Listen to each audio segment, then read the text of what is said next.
Hello, welcome back to the channel. I'm Alan. I'm Ali. And this is the Coffee Vanners, and yet again we're sat looking at a YouTuber collaboration. So here we are. I'll find a little spot there to stick the rolling things that are going to run around. To let you know all the channels, please visit their links in the description, and there will be a playlist that you can click on and go and have a look at. So today we're looking at 5 interesting places for you to visit in your caravan, campervan, motorhome over the next 12 months in our region. And we're going to look specifically at County Durham, and we're trying to keep it within half an hour or so of where we live, which just makes life easier, nice and easy, doesn't it? Yeah.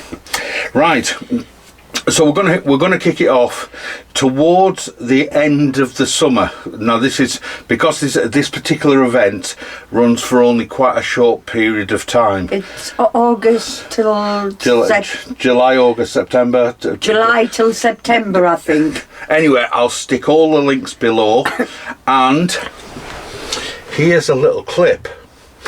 What it is, it's called Kynren. Kynren is a tale of 2,000 years of living in Britain from a kind of northeast perspective. So it looks at everything going back to medieval, the medieval and the Romans, all the way through to sort of recent times, including the Second World War, mining and all sorts of other things. It's an absolutely brilliant event. It takes place in the evenings. It's only Friday and a Saturday evening. But the later it gets towards the end, the darker the nights are, so the better the firework display and the light show at the end are going to be. Now, there's loads of CLs, CSs and caravan sites locally, not to mention the club sites at Durham and Barnard Castle and the Tees Barrage at Stockton.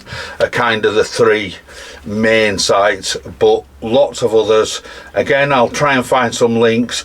There's Door Park at just outside Cutherstone, just outside Barnard Castle, which is Strawberry Hills outside of Durham. Sort of sites that within 20 minutes drive.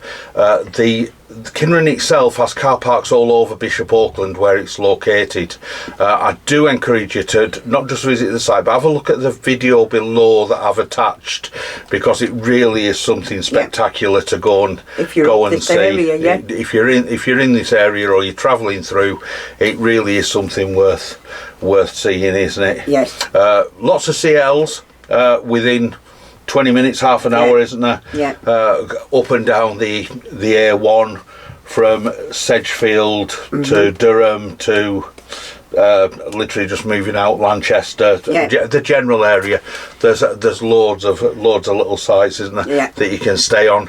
Kynren itself has the parking scattered all over the town, and people are shuttled in on buses, but there is a specific car park at Bishop Auckland College just for motorhomes. So you can take your motorhome there and park it up and know the security, know it's safe, and you'll be shuttled into Kinron, watch the show, shuttle back, get in your motorhome, head to wherever you need to go, which is absolutely brilliant. So there's Auckland Castle as well. If you come in a little bit earlier to have a look round, there's some nice walks in Auckland Castle. Yeah, Auckland Castle. I think there's a very early video that I did of a down by the viaduct at Bishop Auckland that I did with the drone when I first got the Mavic Mini 2. Yeah. So there's a little video down there. But Auckland Castle itself, if you come during the day, that's nice tea room. It's all in the same vicinity, isn't it? It's absolutely brilliant place. Yeah. So yeah, that's number 1, isn't it? Yeah. Number 2, of course, living close to Durham, is Durham City and the Cathedral. Now, being a cathedral, everything that you would expect from that sort of place, cobbled streets and all the rest of it, it's not the most accessible. Parking is best at the park and ride, to be honest. Yes. And if you're a lady, I wouldn't put stiletto heels on. No, you don't wear heels in Durham, do you? No. You know, if you think that Durham Cathedral is built on a peninsula, you've got the river that actually runs on 3 sides of the peninsula, doesn't it? Yeah. And the cathedral is high above the river, so yes, steep hills, cobble streets, narrow streets. Yeah. The park and ride is the place to come. You can park inside the city. It is paid on street parking and the like, but it's quite difficult. Car parks tend to be multi-storey. Yes. And because of that, height restrictions and all the rest that you get with that. And there's some nice riverbank walks. Yeah. Some lovely strolls. So yeah, if you park on the outskirts, nice restaurants, pubs. Yeah. So that's the city. The cathedral itself, you can actually climb the main spire in the cathedral. And it's a hell of a view. The last time I looked, the last time I was in the cathedral, it was £5 to do. Yeah, I think it's still £5. Quite a lot of steps to climb, and it gets very narrow at some point, but once you get up there, the view is to die for. It's really spectacular. Yeah, you kind of start at the bottom staircase, and it's all spiral, isn't it? You go around, all the way, round. And you go about halfway up, and there is a landing, so there is somewhere where you can stop for a rest, 5 minutes, and get your breath back, because it is one heck of a climb if you're not used to climbing that amount of stairs, isn't it? Pick a day when it's not windy, because when you're out on the roof, you get blown off. You're hanging on. If you can imagine, you're on the top of the peninsula, on top of the hill, and then another couple of 100 feet up above that. Gale force wind. So it's windy all the time. So ladies, if you want to keep your hair nice, it's just not going to happen. Not going to happen at all, is it? No, we've done it. The views are spectacular. You can see on a clear day well into the sort of Tyne and Wear region, Penshire Monument, which is what, if you were to drive it from Durham, probably take you 20 minutes drive. 20 minutes, yeah. Most of the sort of valley you can see down, it's spectacular from up on the top. It really is nice, isn't it? Well worth it if you're in Durham to do. Yeah. Bars and restaurants. Plenty. It's been a university town. Again, best coming in the summer, outside of term time. Yeah. Because that's when it's at its least busiest. And you will find some absolutely fantastic bars and restaurants. Yeah. In the city, isn't there? So that's number 2 on our list, Durham City. Number 3 on our list is it's the eyesight centre of the north. Definitely nice. The north. And of course we're talking. And we don't go there. We wear glasses. Of course, we're talking about Barnard Castle. Yeah. Good old Barnard Castle. It is a nice place to visit and just have a walk round for the day. Of course, you've got both the caravan and camping and the caravan and motorhome club sites there, but you've also got a couple of CLs, CS, Door Park at Cotherstone just down the road. There's some fantastic sites local to Barnard Castle. The two, but personally, I wouldn't stay on the club site. I'd stay on one of the others, because I think they're just much better located. Yes, they are. You know, I don't think the Caravan and Motorhome Club is literally just through the trees from the northeast biggest youth institution, isn't it? Youth prison. Dearbold prison.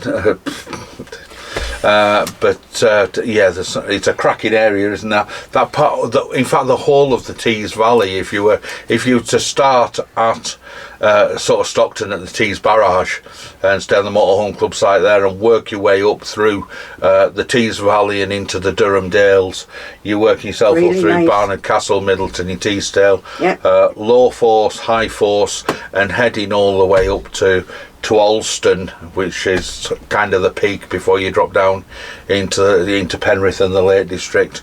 Absolutely beautiful area for walking. You just can't knock it, can you, really? No. So that for us is number 3 on our list. Number 4, we're actually going to say is high force. Yeah. I've got a fairly good idea. I think it's owned by the Rabi Estates. Yes, it is. And you do have to pay to go from the hotel down the path to the main viewing area of the waterfall. But there is a really good workaround if you like to walk, and that is to park at Lowforce, where the parking is free, and cross the Iron Bridge at Lowforce and actually walk up the Pennine Way, which is a good few, it's a few miles, walking up the valley, but it's absolutely fantastic views all the way up till you get to High Force. It just means you're on the opposite side of the river, but it is it's costing nothing. Yeah, but it's saved you the trouble of struggling to park at High Force, because it can get very busy, and especially if you've got something like a motorhome. Not too bad for cars and caravans, to cars without caravans, and for camper vans. But if you've got a motorhome of any decent size, it's not the biggest or widest of car parks, is it? No. So that's number 4 on our list. And last but not least, I've stuck on here is the Durham Heritage Coast. Now this is quite a new initiative, isn't it, from Durham County Council, of actually creating, if you like, a coastal way. Everybody's heard of the sort of Northumberland coast, and the north coast of Scotland, and the Lake District and the like, but the initiative was to try and bring people to County Durham, but not just come for the day, to actually come and have a reason to stay for a longer period. We've got some lovely coastline, and the coastline is actually really nice, isn't it? Yeah. And one of the places really to visit along that coast is Seaham, which used to be a mining port. It used to have a really big mining port, wasn't it? Really, for the Dorden pit and the other large pit at Seaham. So, if you like, with the demise of the mines, it's been redeveloped into just really a walking area, isn't it? To a leisure. The promenade's wide, long. Ideal for cycling, ideal for... Have a lovely ice cream shop there. Yeah. What's it called? Lickety Lips or something? I don't know. Worth a visit. Yeah, but the coast itself is worth a visit, isn't it? Oh yes. If you start at the marina at Hartlepool and work your way along, and literally work your way along, including sort of Seaham. You've got Dolan Park, the big outlet shopping centre there. Yeah. Up into Sunderland, on towards South Shields.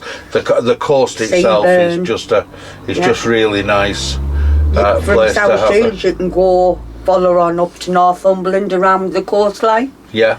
It's quite long, the coastline up here. I don't think people realise how long it is and how it links into like Northumberland and that. Yeah, and I guess the good thing is you can drive pretty much along the coast. Yeah. We've done it on the motorbike, more or less. Yeah. I would really say from Scarborough. You can head up Scarborough, Whitby, along the coast through sort of Redcar, Mask, Middlesbrough, over the river, and kind of then up Get you up to Morpeth that way. You're up Northumberland. Well, Holy Island and Berwick, isn't it? Yeah, get you right up that way, the coastline. The coast in this area is absolutely stunning, and it's not as busy as you find in other areas. Probably because of the wind off the North Sea. Because on a cold day, it's cold. It is cold. It is cold. Anyone that lives locally will tell you it's cold. Well, to give you an idea, I put the caravan heating on here 2 hours ago before we come in, and we're still sat with a coat on, aren't we? It's cold at the moment, isn't it? Yes, very cold. So there we are. That's looking at 5 places we think around County Durham that are really worth visiting. All the links are in the description below. Big shout out as always to Cover for Caravans, who are sponsoring our channel for 2023. Links to their website will be in the description below if you're looking for caravan insurance. Also in the description will be the checklist and playlist for the group that are in the collaboration, so please go and have a look at their channels and see where they suggest for you to visit in 2023. So that's it from us. You take care, you stay safe, and we'll see you later. Ta-da! Bye.